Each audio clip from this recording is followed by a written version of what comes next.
Belajar mengenal diri itu mudah, sering-seringlah hening dan menyadari setiap tarikan dan hembusan nafas saat ini juga. Bersyukur untuk setiap anugerah yang Tuhan telah berikan. Yang sulit itu bukan mengenal diri, tetapi membunuh ego yang mengaku sebagai diri. Ego tidak pernah ingin mati, ia bersembunyi di balik kebaikan, menyamar dalam kesalehan, bahkan memakai jubah spiritual. Ia ingin dipuji karena rendah hati, ingin diakui karena merasa tidak diakui. Dalam makrifat, ego tidak dibunuh dengan amarah, karena amarah justru memberinya tenaga. Ego mati ketika ia tidak lagi diberi perhatian. Saat engkau diam mengamati pikiran, tanpa membela dan tanpa menolak, disitulah ego mulai melemah. Karena ego hanya hidup dari reaksi. Ketika engkau menerima pujian tanpa mabuk dan menerima celaan tanpa runtuh, itulah tanda ego sedang sekarat. Bukan engkau yang mematikan ego, tetapi kesadaranlah yang membuatnya tak punya tempat. Dan saat ego menyingkir, yang tersisa bukan kehampaan, melainkan kehadiran yang jernih. Di sanalah engkau tidak lagi berkata, "Aku mengenal Tuhan,"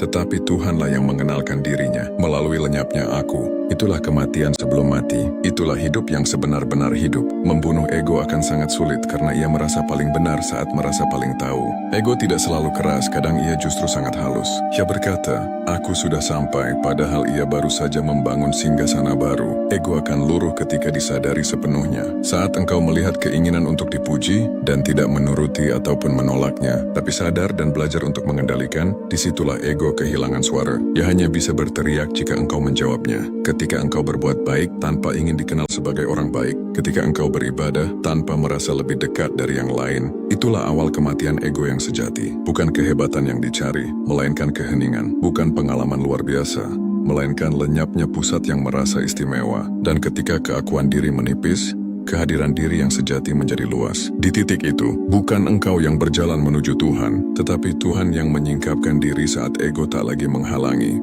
Itulah fana yang sunyi. Dan dari sanalah hidup bermula tanpa beban nama.